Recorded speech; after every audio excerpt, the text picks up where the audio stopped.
শীতকাল চলে এসেছে, চারদিকে শুধু পিঠা আর পিঠা। এত এত পিঠা রেসিপি কি আর বলবো আসলে। আমাদের সময় তো এত পিঠা ছিল না, সামান্য হাতে গোনা 2-4টা পিঠা ছিল। আমি আর কেন বসে থাকবো, তো আমিও নতুন ধরনের পিঠা বানাতে শুরু করলাম। আজকে আমি যে পিঠাটা বানাচ্ছি এটা কিন্তু খুবই একটা ইউনিক মজাদার একটা পিঠা। আসসালামু আলাইকুম, কেমন আছেন সবাই? আশা করি ভালো আছেন। আলহামদুলিল্লাহ আমিও ভালো আছি। প্রথমে এখানে আমি 1 কাপ সুজি নিয়েছি আর আধা কাপ আমি ময়দা নিয়েছি। তারপর দিয়ে দিলাম স্বাদ মতো লবণ আর 2 টেবিল চামচ চিনি। তো এখন আমি একটু পানি দিয়ে ভালো করে নেড়েচেড়ে মিশিয়ে নিয়েছি। ঠিক ঘনত্বটা এরকম হবে, আর এরকম ঘনত্ব অবস্থাতে এটা আমি রেস্টে রেখে দেব কিছুক্ষণের জন্য।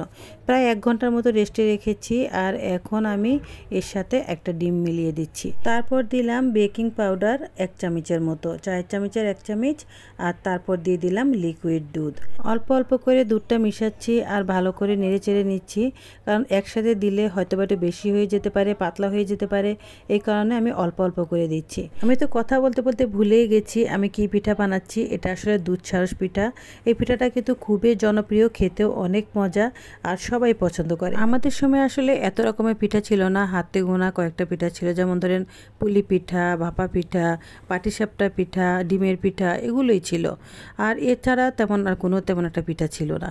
কিন্তু এখনকার সময় এত এত পিঠার ভিড়ে কি বলবো আসলে, আমি নিজেকে হারিয়ে ফেলি। এত মজার মজার পিঠা দেখে আর লোভ সামলাতে পারি না। তো যাই হোক, এখন বাটিতে আমি তেল ব্রাশ করে নিয়েছি।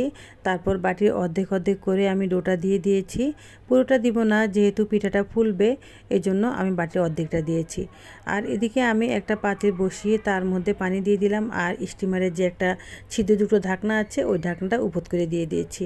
আর এখন বাটিগুলো সুন্দর করে সেই ছিদ্র জায়গাগুলোতে দিয়ে দিচ্ছি। সুন্দর মতো আমার 3টা বাটি এঁটে গেছে, কোনো সমস্যা হয়নি।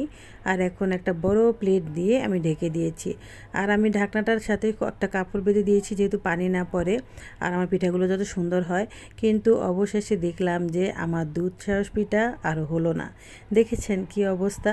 আমি এত আশা করে এত সুন্দর করে বানিয়েছি, আর সেখানে দুধ সারসের বদল কি পিঠা হয়ে গেল, পুটিং হয়ে গেল। এখানে সুজির পুটিং হয়ে গেছে। আমি এতক্ষণ আপনাদেরকে আশা দিয়েছি দুধ সারস পিঠা বানাবো, আর সেখানে যে এরকম সুজির পুটিং হয়ে যাবে সেটা আমি বুঝতে পারিনি। তো যাই হোক, আপনারা কিন্তু ভিডিওটা ছেড়ে যাবেন না। আমি কিন্তু এই সুজির পুটিংটা কিছুদিন নষ্ট হতে দেব না। তাই আমি কিছুটা মিঠাই নিয়ে নিয়েছি, এখানে আখি মিঠাই নিয়েছি।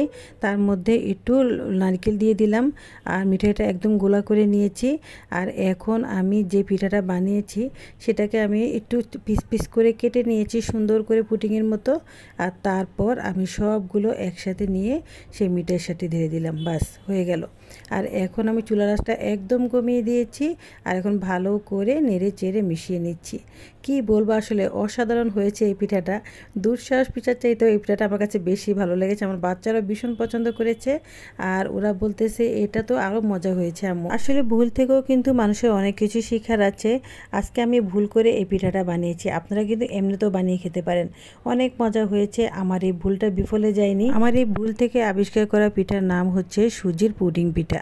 অনেক মজা হয়েছে। অবশ্যই আপনারা আপনাদের বাচ্চাদেরকে এভাবে বানিয়ে দিতে পারেন। ভালো থাকবেন সবাই, আজ এ পর্যন্তই। আল্লাহ হাফেজ।